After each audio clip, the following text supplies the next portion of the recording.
मेरा नाम दिशा है। आज मैं आपको एक रोंगटे खड़े कर देने वाली कहानी सुनाने जा रही हूँ।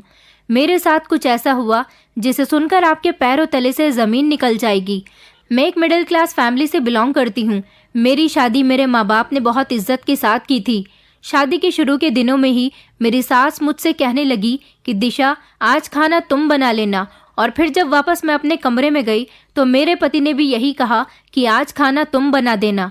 दोनों के मुंह से एक ही बात सुनकर मैं चिढ़ गई थी, मगर मैंने इस बात को जाहिर नहीं होने दिया कि मुझे गुस्सा आ गया है। मेरे ससुराल में मेरे सास ससुर के अलावा मेरी जेठानी और मेरे पति रहते थे। मेरे जेठ दूसरे शहर में काम किया करते थे और मेरी जेठानी घर में ही रहती थी। मेरी शादी से पहले यहाँ पर जेठानी ही खाना बनाया करती थी। मेरी जेठानी का नाम भावना था। उनकी शादी को काफ़ी साल हो चुके थे, लेकिन अभी तक उनके पास कोई औलाद नहीं थी। मैंने अपने पति से कहा कि यहाँ का खाना तो भाभी बनाती हैं, उन्हें सबकी पसंद के बारे में अच्छी तरह से पता है, फिर मैं आप लोगों की पसंद का खाना कैसे बना सकती हूँ। मैंने बहुत तसल्ली और प्यार के साथ अपने पति से ये बात कही थी, मगर मेरे पति ने इस बात को सुना ही नहीं। मेरे पति का नाम रजत था। उनका मूड देखकर ऐसा लगता था जैसे वो काफ़ी खामोश से रहते हैं। मैंने हिम्मत करके अपने पति से फिर से एक बार यही बात कही और कहा कि रजत, आपने मेरी बात का कोई जवाब नहीं दिया, कम से कम मेरी बात का जवाब तो दे दो। इस बात पर वो गुस्से से मेरी तरफ देखते हुए एकदम सीधे हो गए और गुस्से में कहने लगे कि जब मैंने तुमसे कह दिया कि आज खाना तुम बनाओगी तो बार बार एक ही बात को क्यों दोहराए जा रही हो। चुपचाप यहाँ से चली जाओ। तुमसे शादी करने पर मैं पहले ही बहुत पछता रहा हूँ। रजत मुझसे बहुत गुस्से में बात कर रहे थे। मैं कुछ भी किए बिना ही कमरे से चली गई और किचन में जाकर काम में लग गई। पूरा किचन उलट पुलट पड़ा हुआ था।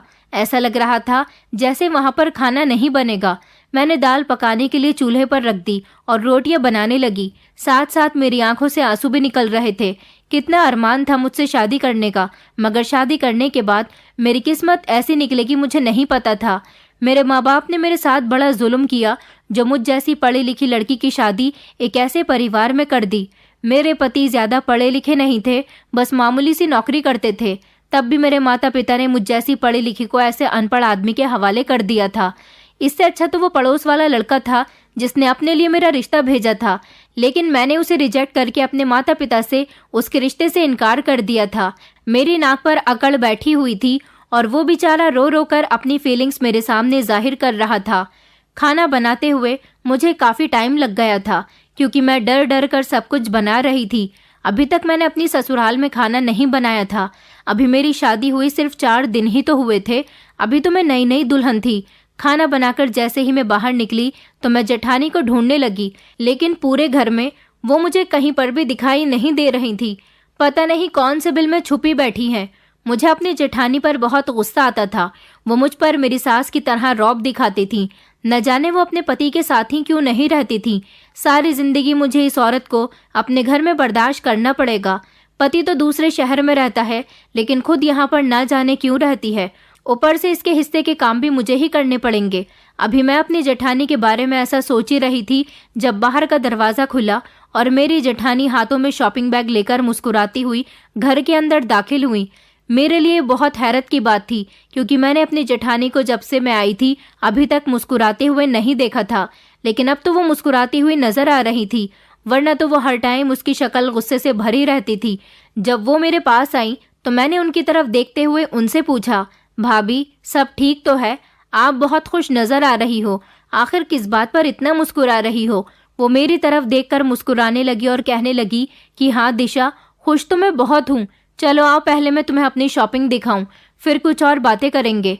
आखिर अब ये जो भी खिचड़ी पक रही थी, इसे चखने के लिए मुझे अपनी जेठानी के साथ जाना पड़ा। कुछ ही देर में हम दोनों जेठानी के कमरे में बैठ गए थे। वो मुझे अपनी शॉपिंग का सामान दिखा रही थी। जैसी मेरी जेठानी की शक्ल थी उस हिसाब से तो ऐसा नहीं लगता था कि उनकी पसंद अच्छी होगी, लेकिन जब उन्होंने मुझे अपना सामान दिखाया तो उनकी पसंद बिल्कुल ही अलग थी, बल्कि बहुत अच्छी और शानदार पसंद थी, जो कि शॉपिंग की एक चीज़ से साफ नज़र आ रही थी। मैंने अपनी जेठानी से पूछा, पहले आप मुझे अपने खुश होने की वजह बताइए, क्योंकि जिस दिन से मैं शादी करके आई हूँ उस दिन से मैंने अभी तक आपको इतना खुश नहीं देखा जितना आप मुझे अब लग रही हो। इस बात पर मेरी जेठानी कहने लगी कि हाँ दिशा, जब दिल ही मर जाए तो कहाँ ये सब कुछ अच्छा लगता है। बस ये सब कुछ मेरे देवर की मेहनत का नतीजा है। बस 2-3 दिन बाद मैं अपने पति के पास जा रही हूँ। मेरे पति अकेले ही मुझे छोड़कर चले गए थे। अब उन्होंने मुझे खुद ही अपने पास बुलाया है। वो मेरी शक्ल तक देखना गवारा नहीं करते थे। कल उन्होंने मुझे फ़ोन किया और मुझसे माफ़ी मांग रहे थे। कह रहे थे कि मैं तुम्हारे बिना नहीं जी पा रहा, अब मुझे तुम्हारी बहुत ज़रूरत है। और फिर मुझे रजत ने भी कह दिया है कि भाभी, आपको भैया के बिना नहीं रहना चाहिए, आपको उनके पास चले जाना चाहिए। फिर मैंने अपनी जेठानी से पूछा कि भाभी, आपके बच्चे अभी तक क्यों नहीं हुए? क्योंकि उनके पति और उनके बीच बच्चे ना होने पर ही झगड़ा रहता था। मेरी जेठानी के बच्चे नहीं थे। उनकी शादी के 10 साल के बाद भी कोई औलाद नहीं हुई थी, तो इसलिए उनके पति उन्हें यहाँ अकेला छोड़कर दूसरे शहर नौकरी करने के लिए चले गए थे। मुझे तो लगता था कि भाभी सारी उम्र अपने पति के बिना ही यहाँ पर गुजारेंगी, जबकि मेरी सास ने कभी उनको इस बात का ताना नहीं दिया था। आखिरकार मेरी जेठानी को मेरी सास बहुत प्यार से ब्याह कर जो लाई थी। मेरी सास ने अपने बेटे का रिश्ता बचपन में ही तय कर दिया था। मेरी जेठानी मेरी सास की सहेली की बेटी थी और वो अपने माता पिता की इकलौती औलाद थी।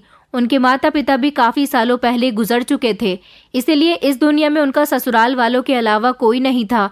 न जाने क्यों मुझे अपनी जेठानी से बहुत चिढ़ होती थी, लेकिन अब उनकी ये बात सुनकर मुझे सुकून मिल गया था, क्योंकि अब वो अपने पति के पास जाने वाली थी और अब इस घर में सिर्फ मेरा राज ही चलने वाला था।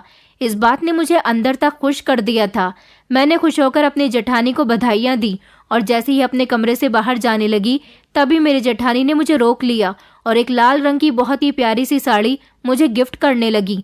मैंने उनसे बहुत मना किया, मगर वो जिद कर रही थी, तो इसीलिए मुझे वो साड़ी लेनी पड़ी। मगर सच कहूँ तो मेरा उस साड़ी पर बहुत दिल आया हुआ था, क्योंकि वो रेड कलर की साड़ी बहुत ज़्यादा प्यारी लग रही थी। 1-2 दिन के बाद मेरे पति ने मेरी जेठानी को रेलवे स्टेशन तक छोड़ दिया।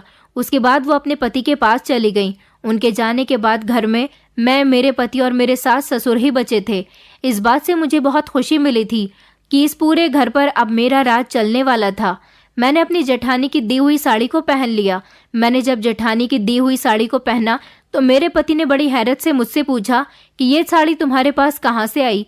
मैंने मुस्कुराते हुए बताया कि ये साड़ी मुझे भाभी ने दी थी। तो इस बात पर वो खुश होने के बजाय अजीब से मूड में हो गए थे और अपने माथे पर बल चढ़ाते हुए कहने लगे कि आइंदा भाभी के दिए हुए कपड़ों को पहनने की या उनकी दी हुई कोई भी चीज़ लेने की कोई ज़रूरत नहीं है। वही पहनना जो मैं तुम्हें लाकर दूंगा। तुम्हारे सारे खर्चे उठाना मेरी जिम्मेदारी है, किसी और की नहीं। चलो जाओ, अब कपड़े चेंज करके आओ। अपने पति की ये बातें सुनकर मेरा दिल टूट गया था। मुझे कुछ समझ नहीं आ रहा था कि आखिर मैंने ऐसी कौन सी गलती कर दी जिसके बदले में मेरी शादीशुदा जिंदगी इतनी ज़्यादा मुश्किल होती चली जा रही है। मैंने किस्मत के फैसले को चुपचाप एक्सेप्ट कर लिया था।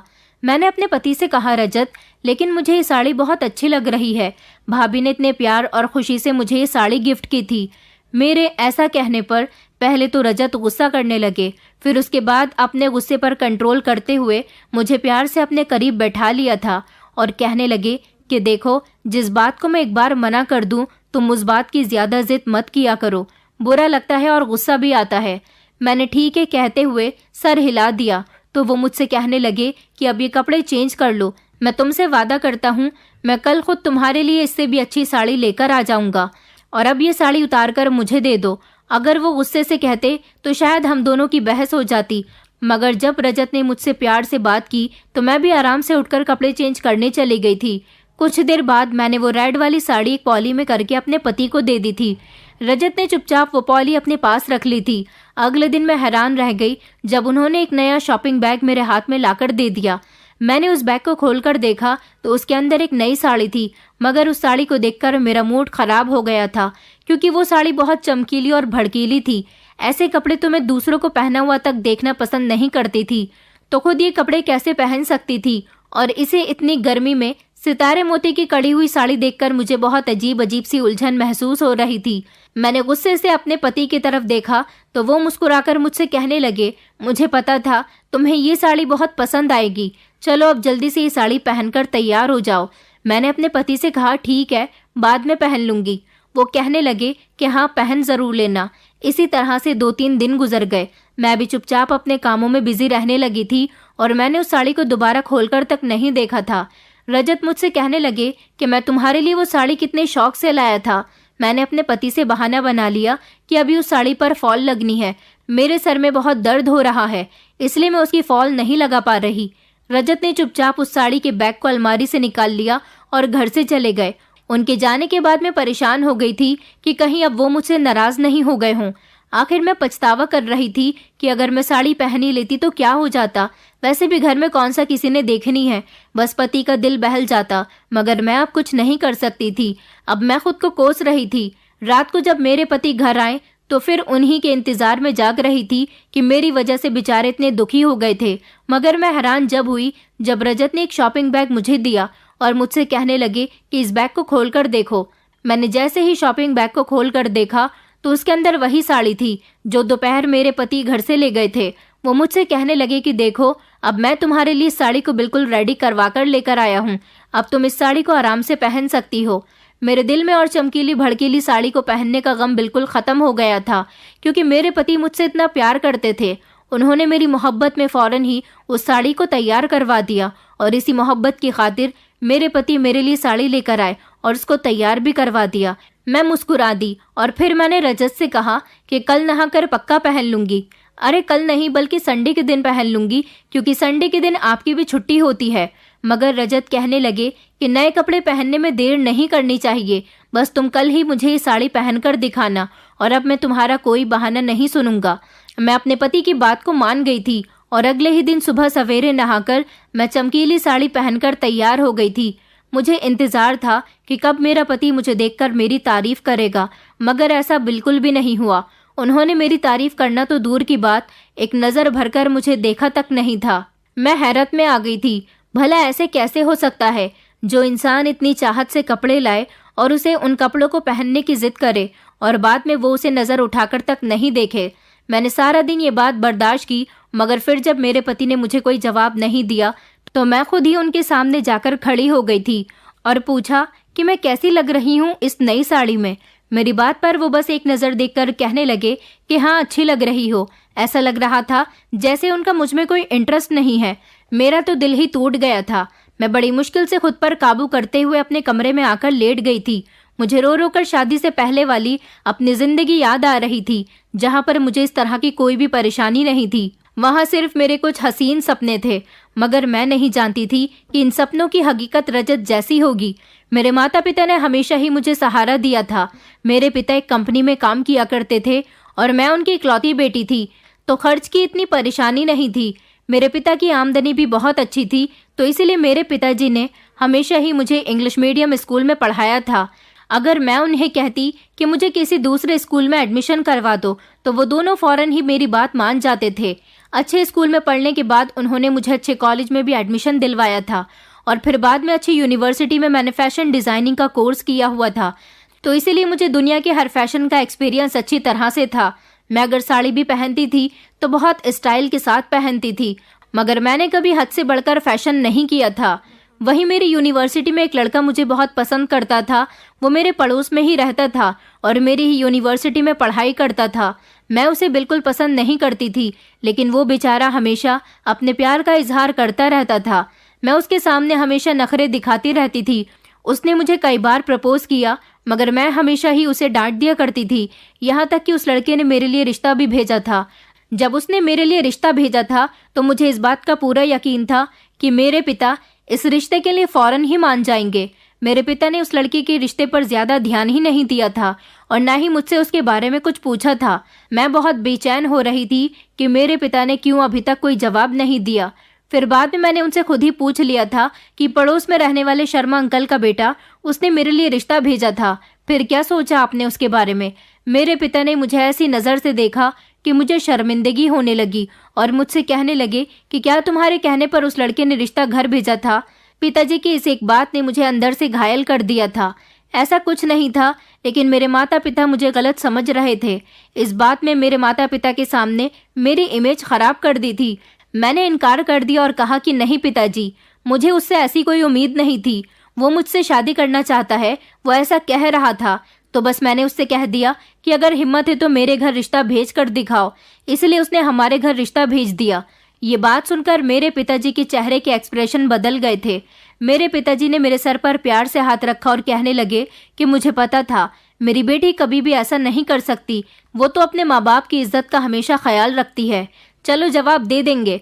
जो भी हुआ फिलहाल मुझे सोचने के लिए टाइम चाहिए। मैं खामोशी से वहां से उठकर आ गई थी, मगर मेरे दिल में यही ख्याल चल रहा था कि वो बेचारा मेरे लिए कितनी मशक्कत कर रहा है।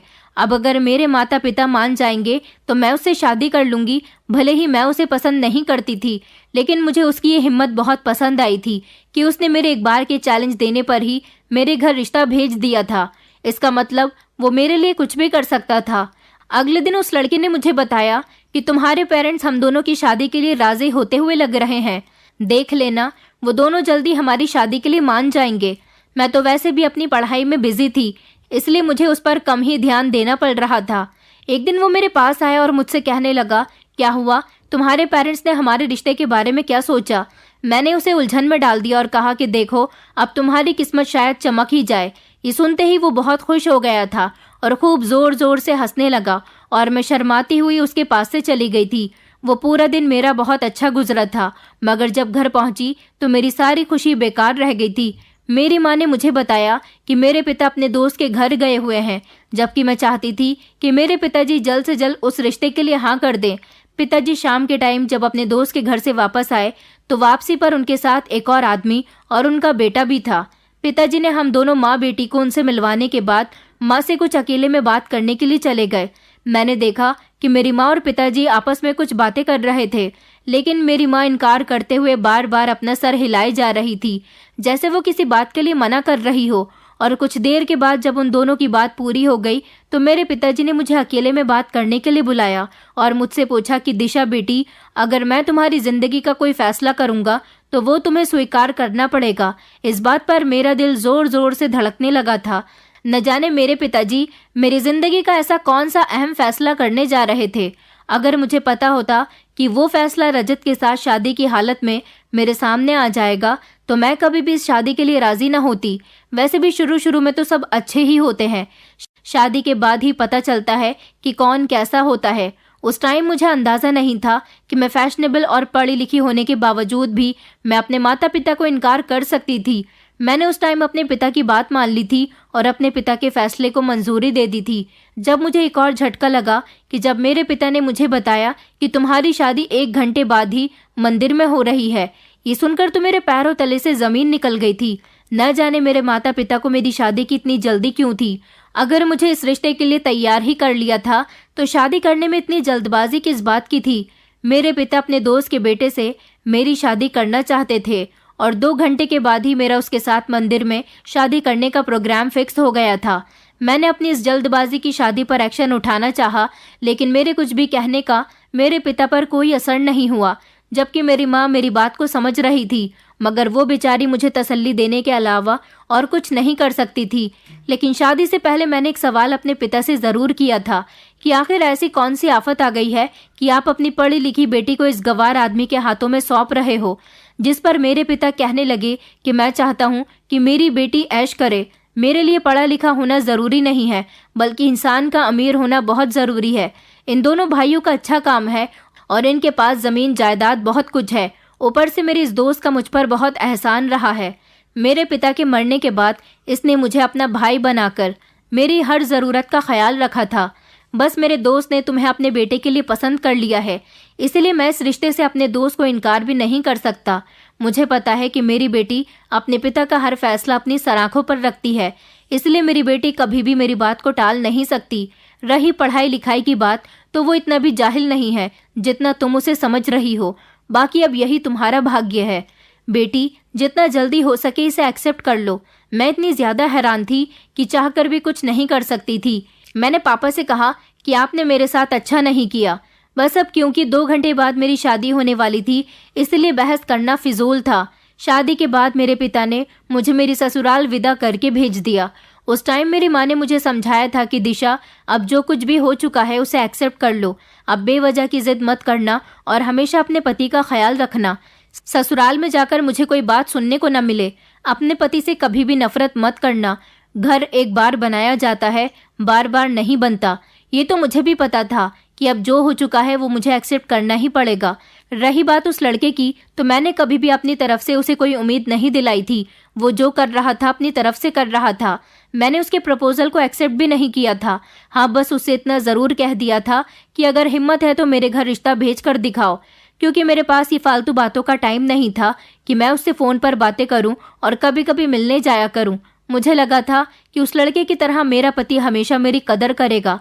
ये सब मेरे लिए जितना आसान लग रहा था उतना ही मुश्किल था। मेरा पति मुझे शादी करके अपने घर ज़रूर ले आया था, लेकिन वो बहुत ही एहसान फरामोश था। सारा दिन अपने कामों में बिजी रहता था और अगर कोई काम की बात होती तो कर लिया करता था। मेरी सास तो अच्छी औरत थी, वो मेरा बहुत ख्याल रखती थी और अक्सर रजत को भी डांट देती थी कि तुम अपनी पत्नी को बाहर घुमाने नहीं लेकर जाते, उससे बातें नहीं करते। और सास के अलावा घर में जेठानी भी थी, वो भी बस मेरे साथ ठीक ठाक ही थी। मतलब ससुराल तो मुझे अच्छा मिला था, मगर पति ऐसा मिला था जिसके पास हर काम के लिए टाइम होता था। उसके पास सिर्फ मेरे लिए ही टाइम नहीं होता था। शादी के पहले ही दिन से ही मेरे पति ने मुझसे कह दिया था कि मेरी भाभी और माँ का तुम्हें बहुत ख्याल रखना है और मैं अपनी भाभी की अपनी माँ की तरह इज्जत करता हूँ, तो इसलिए मैं उन्हें अपनी माँ ही समझता हूँ। और अगर जिस दिन तुमने मेरी भाभी के साथ किसी भी तरह की कोई बदतमीजी करने की कोशिश की तो वो दिन तुम्हारा इस घर में आखिरी दिन होगा।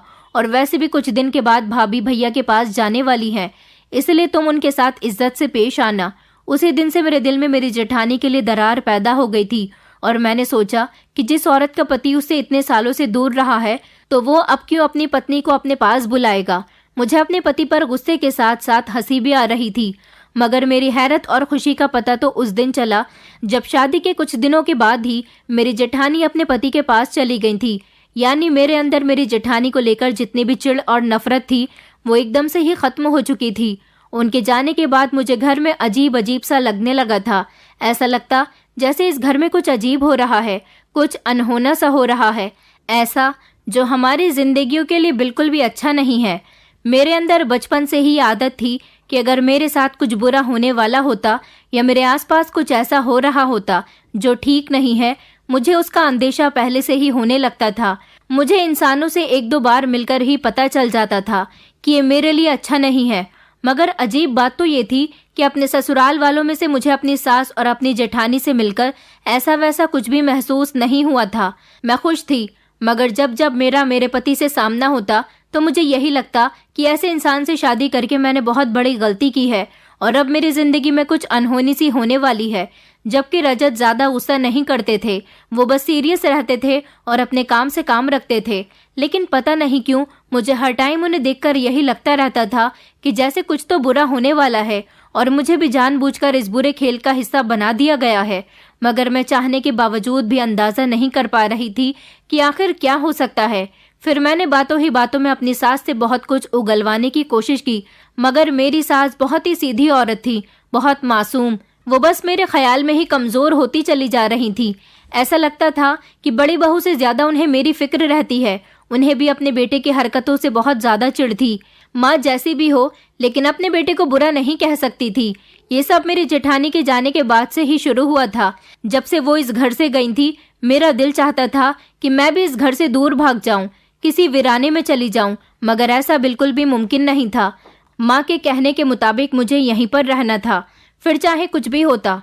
और अब जब रजत के कहने पर मैंने नई साड़ी पहनी और उन्होंने मुझे देखना तक पसंद नहीं किया तो एकदम से मेरा दिल टूट गया। मुझे लगा था शायद अब रजत मुझ में इंटरेस्ट लेने लगे हैं, मगर ऐसा नहीं था। मैंने कमरे में आकर अपने कपड़े चेंज कर लिए थे, मगर रजत को इससे भी कोई फर्क नहीं पड़ा था। मैं भी सैड हो गई थी और मैंने समझौता कर लिया था कि यही अब मेरी जिंदगी है और मुझे इसी तरह से गुजारनी है। मगर हैरत की बात तो ये, क्योंकि अगले ही दिन मेरे पति फिर मेरे लिए एक नई साड़ी लेकर आए जो कि पहले की जैसे ही भड़कीली और चमकीली थी। मैंने हैरत से अपने पति से पूछा कि आप ये क्यों लेकर आए हो, तो वो कहने लगे कि बस मेरा दिल करता है कि अपनी पत्नी को बना सवरा देखूं। मैंने अपने पति से उन्हीं की शिकायत की कि पहले भी जब मैंने आपके कहने पर नई साड़ी पहनी थी तो आपने मुझे देखना तक पसंद नहीं किया था, फिर अब क्या हुआ। इस पर वो मुस्कुराते हुए कहने लगे कि वैसे ही तंग कर रहा था तुम्हें, चलो कल अच्छी तरह से तैयार रहना। मैं भी खुश हो गई थी और दूसरे दिन फ्रेश होकर नई साड़ी पहन ली। पिछली बार की तरह इस बार भी मैं दिल लगाकर तैयार हुई थी, मगर जब कपड़े पहने तो उनमें से न जाने किस तरह की गंदी गंदी बदबू आ रही थी। मैंने कपड़ों को गौर से देखा तो ऐसा लग रहा था जैसे वो किसी की उतरन थे। मुझे उस साड़ी से बहुत घिन महसूस हो रही थी। मैंने अपने पति से कहा कि ये कैसे कपड़े उठाकर लाए हो, तो मेरे पति हिचकिचाते हुए मुझसे कहने लगे कि ये साड़ी मैं किसी बड़े मॉल से नहीं बल्कि एक छोटी सी दुकान से ही लेकर आया हूँ। दुकान पर तो ऐसे ही कपड़े मिलते हैं, और ये जो तुम बदबू की बात कर रही हो सकता है तुम्हें वो बदबू कहीं और से आ रही हो। मेरे पति ने मुझे तसल्ली दी, मगर मैं बिल्कुल भी उनकी बात समझने के लिए तैयार नहीं थी। रजत कहने लगे कि क्या तुम मेरी ख्वाहिश पूरी नहीं कर सकती हो? मैंने चुपचाप वो साड़ी पहन ली। इस बार रजत ने मेरी तारीफ भी की। मुझे बिल्कुल भी अच्छा नहीं लग रहा था। बार बार इस साड़ी से मुझे इरिटेशन फील हो रही थी। अब हर संडे मेरा पति ऐसा ही करने लगा था। हर संडे के दिन वो मुझे एक चमकीली सी साड़ी लाकर देते थे और उसको पहनने के लिए कहते थे, जो मुझे पहननी पड़ती थी। अपने पति के कहने की खातिर मुझे हर वो काम करना पड़ता था जो मेरे पति मुझसे कहते थे।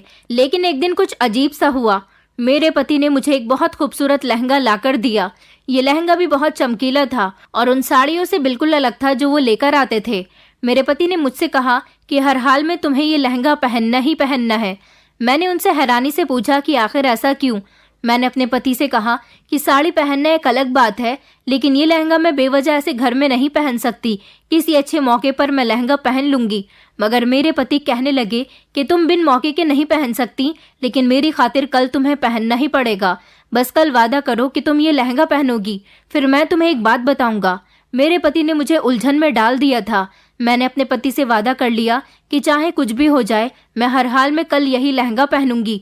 उसके बाद मेरे पति अफसोस में आकर कहने लगे कि दिशा, मुझे माफ कर देना। आज तक मैंने तुम्हारे साथ जो कुछ भी किया, मैंने तुम्हारे साथ बहुत गलत किया है। मैंने अपने पति से कहा कि आप ये क्या कह रहे हैं? रजत कहने लगे, क्योंकि कल मैं मर जाऊंगा, इसलिए तुम्हारी तरफ से मुझे बहुत अफसोस हो रहा है और मैं तुमसे पहले ही माफी मांग कर जाना चाहता हूँ। मुझे लगा मेरे पति मजाक कर रहे हैं। आखिर ऐसा कैसे हो सकता है कि अपनी मौत के बारे में इंसान को पहले ही पता चल जाए। मैंने अपने पति से कहा कि आप मजाक तो अच्छा कर लिया करो, और ये कहकर मैं वहां से चली गई थी। एक तरह से मैंने अपने पति के सामने अपनी नाराजगी का इजहार भी कर दिया था। उसके थोड़ी देर के बाद मेरे पति ने ना मुझे बुलाया और ना ही मुझे मनाने की कोशिश की। उस समय मैं भी अपने कमरे में लेटी हुई रोती रही और ना जाने कब रोते रोते मैं सो गई, मुझे पता ही नहीं चला। मगर मेरी जेठानी की आवाज से मेरी आंख खुल गई। मैंने देखा कि मेरी जेठानी और मेरी नंद आपस में खड़ी हुई गले मिलकर खूब जोर जोर से रो रही हैं। और जब मैंने अपने पति की तरफ देखा तो वो न जाने रात के किस टाइम पर इस दुनिया को छोड़कर चले जा चुके थे। ये देखकर मेरे पैरों तले से जमीन निकल गई थी और मैं खुद पर काबू नहीं रख पाई। बेशक मुझे अपने पति से मोहब्बत नहीं थी, मगर वो मेरे पति थे, मेरे हमसफर थे, जिनके घर में मुझे सहारा मिला था। ऊपर से रात को उन्होंने मुझसे जो कुछ भी कहा था वो दोबारा से मेरे दिमाग में आने लगा था। आखिर ऐसे कैसे कोई मर सकता है जिसे पहले से ही अपनी मौत के बारे में पता हो। बस यही बात बार बार मेरे दिमाग में घूम रही थी और मैं चाहकर भी इस बात को अपने दिमाग से नहीं निकाल पा रही थी। इस टाइम मेरे दिमाग में मेरे पति की आखिरी ख्वाहिश आई तो मैंने वही लहंगा पहन लिया और दुल्हन बनकर तैयार हो गई। मगर मेरे दुल्हन बनने की देर थी कि औरतों ने मुझे ताने मारना शुरू कर दिया था। मेरे मौत के पति के बारे में सुनकर घर में सारे लोग इकट्ठे हो गए थे और अपने पति की अर्थी के सामने मैं दुल्हन बनी बैठी थी। मेरी सास और जेठानी भी मुझे बहुत बुरा भला कह रही थी, मुझे कोस रही थी। उन दोनों ने मुझे घर से निकाल दिया। मेरी जेठानी मुझसे कहने लगी कि तुम यही चाहती थी कि मेरा देवर मर जाए और तुम्हें आज़ादी मिल जाए। देखो अब मेरा देवर मर गया है, अब तुम यहाँ क्यों बैठी हो? दुल्हन बनी हो तो बाहर जाकर अपने शौक पूरे करो। उनकी बातें सुनकर मैं हैरान रह गई थी और खामोशी से उनकी बातें सुन रही थी, मगर मेरे पास एक बात का भी जवाब नहीं था। मैं घर से निकल गई। जैसे ही घर से निकली और थोड़ी दूर जाकर मुझे अपने लहंगे में कुछ चुभता हुआ महसूस होने लगा था। मैंने जब देखा कि आखिर क्या चुभ रहा है तो मेरी जान निकल गई और वापस मैं पलटी ताकि जल्द से जल्द जाकर अपनी सास को अपनी जेठानी की हकीकत बता सकूं। तभी अचानक एक कार मेरे सामने आई और मुझे टक्कर मारकर चली गई, जिससे मैं जमीन पर पेट के बल गिर गई। सड़क के लोग ही मुझे उठाकर डॉक्टर के यहाँ ले गए थे। डॉक्टर ने जब मेरा चेकअप किया तो मुझे ज्यादा चोट तो नहीं आई थी, मगर डॉक्टर ने खबर सुनाई जिसे सुनकर मेरी दुनिया ही बदल गई थी। डॉक्टर ने बताया कि मैं प्रेग्नेंट थी और गिरने की वजह से मेरे पेट में बुरी तरह से चोट लग गई, जिससे मेरा मिसकैरेज हो गया। लेकिन अभी इस टाइम पर रोने के बजाय मुझे घर जाकर अपनी जेठानी की हकीकत बतानी थी। जब मैं घर पहुंची तो मेरे पति की अर्थी को लोग उठा रहे थे। मैंने उन्हें मना कर दिया और अपनी जेठानी से कहा कि मेरे पति की जान तुम्हारी वजह से गई है। वो हैरानी से कहने लगी कि मुझ पर इतना बड़ा इल्जाम क्यों लगा रही हो। फिर मैंने उनके सामने वो कागज निकाला जो लहंगे में खुफिया तौर पर छुपाया गया था। उस पर साफ साफ लिखा हुआ था कि लहंगे पर काला जादू का इस्तेमाल किया जा रहा है। जिस लड़की को भी ये पहनाया जाएगा वो ये लहंगा ना पहने, क्योंकि इसको पहनने से उसकी प्रेगनेंसी खत्म हो सकती है। हम मजबूर हैं, मगर खुफिया तौर पर इस लड़की की मदद कर रहे हैं। ये लहंगा मेरे पति ने मेरे लिए बनवाया था ताकि वो मेरी प्रेगनेंसी को ख़त्म करवा सकें और मेरे बच्चे को अपनी भाभी की गोद में डाल सकें। काले जादू से अपने पत्नी का बच्चा किसी और की कोख में डलवाना इतना ज़्यादा मुसीबत भरा काम था कि इसमें किसी की जान भी जा सकती थी। ये सुनकर मेरी जेठानी फूट फूट कर रोने लगी, क्योंकि मेरे पति अपने भैया भाभी से बहुत प्यार करते थे और उनको कभी भी दुखी नहीं देखना चाहते थे। उनके भैया भाभी में औलाद की वजह से हमेशा आपस में लड़ाई झगड़े रहा करते थे। इसलिए उन्होंने मुझे और अपने आप को इस चीज़ का शिकार बनाकर अपने भैया भाभी की मदद करने की कोशिश की थी। वो अपने भैया भाभी से बहुत प्यार किया करते थे, उनसे बर्दाश्त नहीं हुआ, इसलिए उन्होंने अपने बच्चे को काला जादू का निशाना बनाया और उनको अपनी भाभी की कोख में डलवा दिया। साथ ही साथ अपनी जान से भी हाथ धो बैठे। मेरे पति अपने भैया भाभी की वजह से इन कामों में पड़ गए थे। उनकी मौत काले जादू की वजह से हुई थी, लेकिन मेरा मिसकैरेज होना एक हादसा था। बच्चा तो खत्म हो चुका था, मगर अब सब कुछ बदल चुका था। मेरे पति ने अपनी जान गंवा दी थी और मेरे बच्चे की भी जान चली गई थी। अब मैं उस घर को छोड़कर चली आई हूँ, क्योंकि मेरे पति ने कभी भी मेरे बारे में नहीं सोचा। हमेशा ही उन्हें अपनी भाभी की फिक्र रहती थी। इस काले जादू की वजह से मेरे पति की जान जा चुकी थी। इसलिए मैं आप लोगों से हाथ जोड़कर विनती करती हूँ कि ईश्वर की देन के साथ कोई भी छेड़छाड़ ना किया करें। वो जो करता है टाइम पर करता है, समय पर किया हुआ काम हमेशा अच्छा रहता है। इसलिए अपनी तरफ से काले जादू जैसी चीज़ों का इस्तेमाल करके अपनी ज़िंदगी को दांव पर ना लगाएं। दोस्तों, उम्मीद करती हूँ आपको हमारी कहानी पसंद आई होगी। कहानी पसंद आई है तो वीडियो को लाइक करें, चैनल पर नए हैं तो चैनल को सब्सक्राइब करें और हाँ, नोटिफिकेशन बेल को ज़रूर दबाएं ताकि अगली अपडेट सबसे पहले आपको मिले।